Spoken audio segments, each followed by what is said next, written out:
I posted on Facebook on Friday afternoon that we were doing the film The Shack this week. And immediately my Facebook Messenger inbox started getting all kinds of messages from people who were telling me that this movie or the book that came out before the movie, that it had had a profound impact on their lives. So I thought I'd share a couple of those messages with you this morning. A friend of mine wrote me, haven't seen her in 15 years. She said, my dad died in 2011. The circumstances were crappy. I saw him and said goodnight, love you, see you in the morning, and he stopped breathing for no reason that night. I carried that until I saw The Shack. I was so angry with the circumstances and honestly with God. I needed something to get me back on path, and this movie was just the thing. My dad wasn't the best parent, but the takeaway was my anger, needing to blame, unwilling to forgive the circumstances of his death. I wanted someone to say to me, Janie, I messed this up and I'm sorry. We know there's no reasoning behind medical sometimes, so I just blamed God. How could you take my dad from our lives? We have these babies. My sister was going to get married. It was all just so wrong. Bad things happen to good people, but not this bad. So unfair. I slipped through the cracks and God left me when I needed him. I struggled for 5 years to find my way back. Another person wrote me, she said, I was in a serious car accident a year ago last night and had lost my great-grandma in October of 2015, and I was in the mindset of how could God let these things happen? The Shack really helped me see the whole picture and how loving God is. Another friend of mine wrote me yesterday afternoon, and he said that movie, it hit every step of the process. The anger, the blame, the doubting of God, wondering why God would allow it. It even touched on the part that I'm struggling with most and the thing that is keeping me from true happiness, and that is forgiving. So I want you to take a moment and think about a time in your life when you felt stuck. Take a moment and think about a time in your life when you came face to face with tragedy. And what did it feel like? Do you remember it? How'd you respond? And I get it for some of you, maybe you're there right now. So it's not too difficult to imagine. And see, tragedy, it has this way of coming along and turning our lives upside down and getting us stuck in that exact moment, in the exact moment where that thing happened, unable to move forward. It has a way of coming along and making us ask the biggest questions about the nature of God. Questions like, God, who are you? Where were you? Why weren't you there? And see, what I've learned along the way is during these moments, you're not really looking for answers. I mean, you're certainly not looking for pat answers to try to come along and fix everything and make it all better.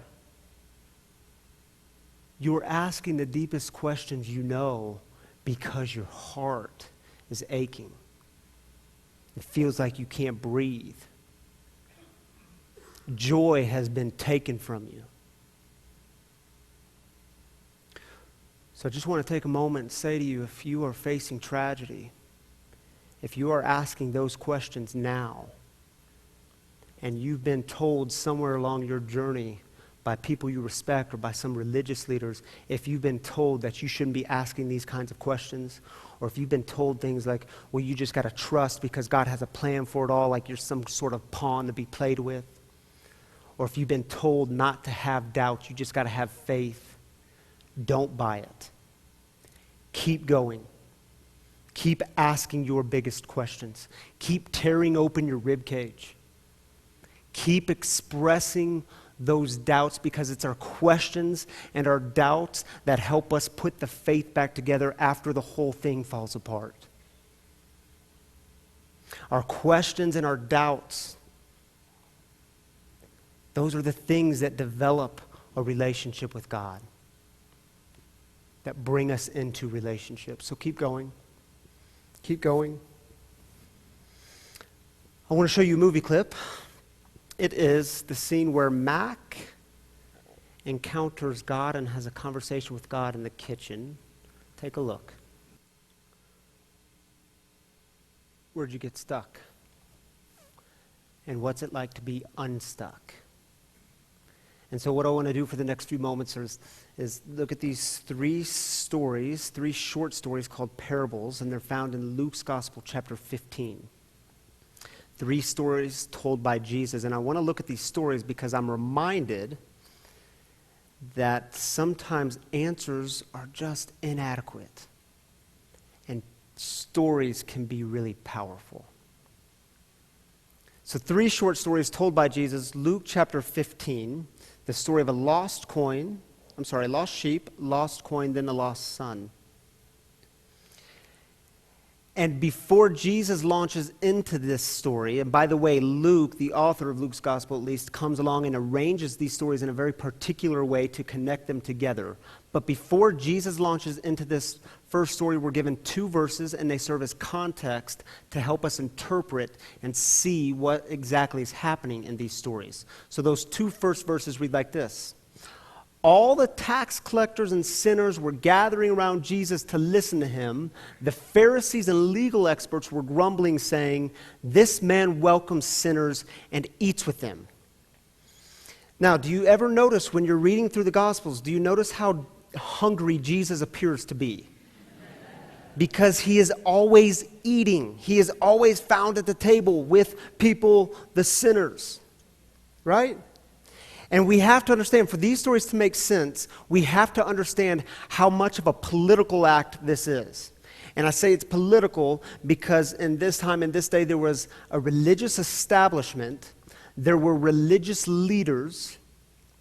And you've heard me say this 100 times, but they were telling the people who was clean and who was unclean, who's in, who's out, who's worthy, who's unworthy. Now, we're also in the first century Jewish world, the world of Jesus, and these people have been conquered by military superpower after military superpower, and it keeps happening. And the thing is, they believe their God is the most powerful God above all the other gods. So their question is, God, why is this still happening? Why aren't you protecting us? Why are you letting this happen? Now, if those are the questions, what do you think the religious leaders respond with? Of course this is happening. Of course you're getting conquered and stepped on, and of course you're suffering. Of course tragedy is coming your way because there are people in our midst who keep sinning. There are people in our midst who keep going against God's commandments. The sinners, the tax collectors, the prostitutes, you name the category. It's their fault. They're why this is happening. And do you see the implications of that today? How did the religious leaders respond? They're the problem. They're the problem. And by the way, if you want to read a great book on how eating and meals functioned in the first century Jewish world, there is a terrific book. It's called In the Beginning Was the Meal by a biblical scholar named Hal Tosick, and I highly recommend it. It will open your eyes in all sorts of new ways to eating. Jesus was always eating with sinners. Do you see what a radical act this is? Because essentially what Jesus was saying to them is, you're okay. You're not the problem. So the first story, the lost sheep. And by the way, there are some professions that were considered grossly unclean, and no religious leaders would ever handle sheep. Who is Jesus talking to? The religious leaders, the establishment. How does he open the story? It's kind of funny because it's so offensive. Here's how he opens. Suppose someone among you had 100 sheep and lost one of them. Story goes on. Wouldn't he leave the other 99 in the pasture and search for the last one until he finds it? And when he finds it, he is thrilled and places it on his shoulders. When he arrives home, he calls together his friends and neighbors, saying to them, "Celebrate with me because I've found my lost sheep." I mean, it's a pretty simple story, right? The sheep has to be carried back because when sheep get lost, apparently they just kind of freeze because they don't know what to do. So the owner has to come along and literally pick up the sheep, put it on its shoulders, and carry it home. When you're reading these stories, be reminded the stories are always about rescuing, restoring, and returning. Second story, the story of the coin. Jesus continues, and by the way, these are back-to-back-to-back parables. Or what woman, if she owns 10 silver coins and loses one of them, won't light a lamp or sweep the house, searching her home carefully until she finds it? When she finds it, she calls together her friends and neighbors, saying, "Celebrate with me, because I've found my lost coin." Another pretty simple story, right? Celebrating and rejoicing over that which is found. And then you get the third story, a story about a father and his two sons. And in this story, the younger son comes to the father and says, "Dad, I want my share of the inheritance." And you get how offensive this is, right? I mean, in other words, the youngest son comes to his father and says, "Dad, I wish you were dead so I could have my money." And so the father gives him the money. And we're told in the story that he goes off into this distant land where he squanders everything, squanders every penny. He finally hires himself out to work with the pigs. By the way, another unclean profession. Religious leaders would never handle the pigs. And things get so bad, we're told in the story. If we can have that, there it is. "I will get up and go to my father and say to him, 'Father, I have sinned against heaven and against you. I no longer deserve to be called your son. Take me on as one of your hired hands.' So he got up and went to his father." And do y'all remember what happens next? The father is sitting in the living room, I'm imagining, and he starts looking out the window, and he sees his son coming down the dirt road in the distance. And so the father swings open the front door and runs to the end of the driveway and gives his son a big bear hug and welcomes him with compassion. And then the father starts yelling back to the house, "Quick, someone get a robe. My boy's home, get a robe. Get the new sandals too. Or bring the ring. He needs a ring on his finger. Or when someone needs to run up to the market and get the fattened calf because we are going to celebrate." Why are they going to celebrate? Next verse. "Because this son of mine was dead and has come back to life. He was lost and is found." And they began to celebrate. Now, the truth is, the story could stop right there and it would be in perfect alignment with the first two stories. But there's a bit of a plot twist in this story, isn't there? Because the older son, he's off in the fields working.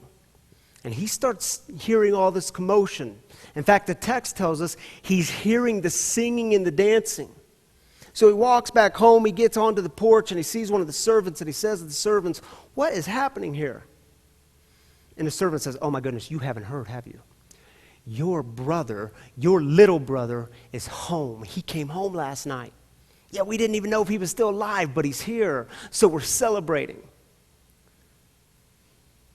How does the older brother respond? "Then the older son was furious and didn't want to enter in, but his father came out and begged him. He answered his father, 'Look, I've served you all these years and I've never disobeyed your instruction. But when this son of yours returned, after gobbling up your estate on prostitutes, you slaughtered the fattened calf for him?' Then his father said, 'Son, you are always with me, and everything I have is yours.'" In other words, son, You have been at the party the whole time and haven't even realized it. And isn't it interesting? Because both sons in the story,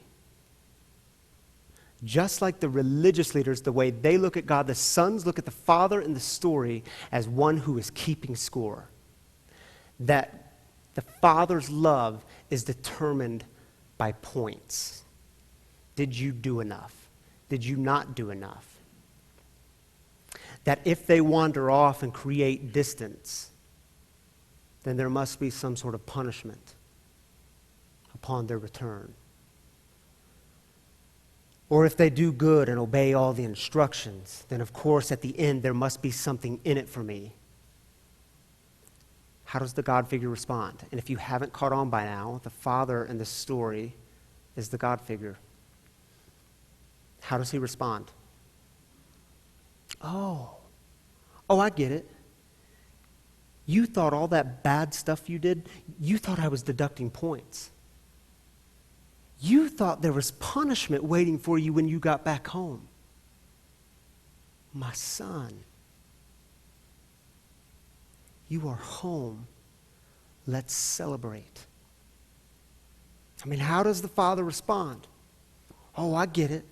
Oh, I get it. You thought all that good stuff you were doing, you thought it was earning you something. You thought there was something in it for you at the end. My son, don't you get it? I have loved you the whole time. Look around you. All I have is yours, and you've been here the whole time. What do these three stories have in common? What do they have in common? They all rejoice over something that was lost being found. They all rejoice over something that was lost being recovered and restored. And they all rejoice over something that was lost coming home to where it belonged the whole time. And do you see why we need these stories? Because tragedy comes along, and it has a way of making you feel lost. It has a way of making you feel like you have zero sense of belonging. And for lots of reasons, you think you've become so distant from God. There's a huge barrier now. And you can imagine how the religious leaders would respond to you. Yeah, of course this bad stuff is happening to you. Of course tragedy is coming your way because you did something or they did something, and now God is against you and God is against us. And can't you hear God responding? No. Don't buy it. Don't buy it. My work is always about something that was lost coming home to where it belonged the whole time. My brothers and sisters, are you getting it? You have belonged the whole time. And if you've experienced, or if you are experiencing overwhelming pain and distance, it is not because God is against you.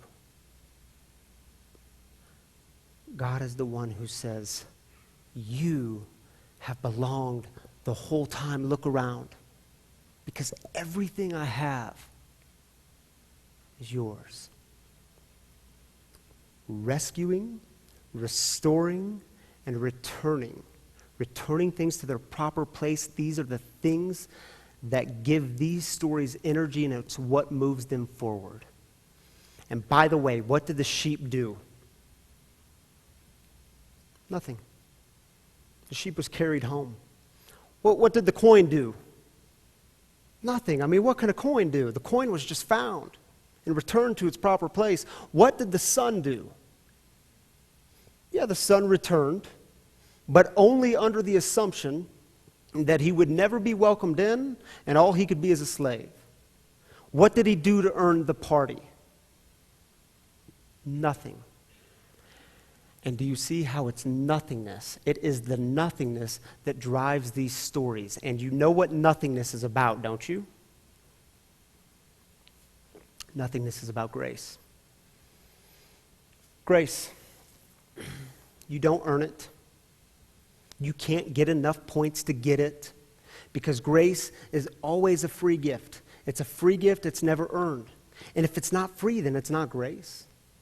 And if it's not grace, then it's not the gospel of Jesus Christ, it's something else. And grace is always insistent on your belonging. And see, the truth is, tragedy has a way of coming along. And what we do in those moments, we start to hold on to life even tighter. And we tighten that grasp. And we begin to lose that sense of belonging. And I get it. In those moments of tragedy, your impulse tells you, man, I just want answers. Just tell me why it happened, God. Just tell me why. God, just tell me where you were. Why weren't you there? You abandoned her or him or them or me. Where were you? And even if God were the kind of God who could just all of a sudden lay out answers, would it ever really be enough? Would those answers ever really satisfy your pain? Oh, here's why it happened. I mean, come on. And as Jesus was sitting with the sinners, eating a meal with them, and then he's challenged by the religious leaders, notice he doesn't launch into Theology 101. No, he starts telling simple stories about being lost and being found. Simple stories about returning home. Simple stories about grace.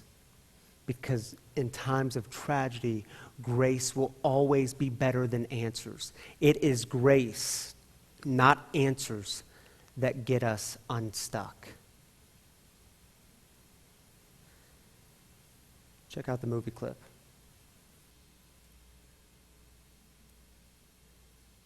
If you have pain that is robbing you of joy, that is crippling your capacity to love,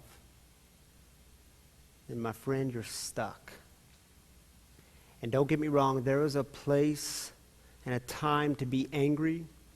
There is a time to yell and scream at God and to curse God and to have it out. I've become a professional in that area. I mean, get it out. And there's also a time to let go.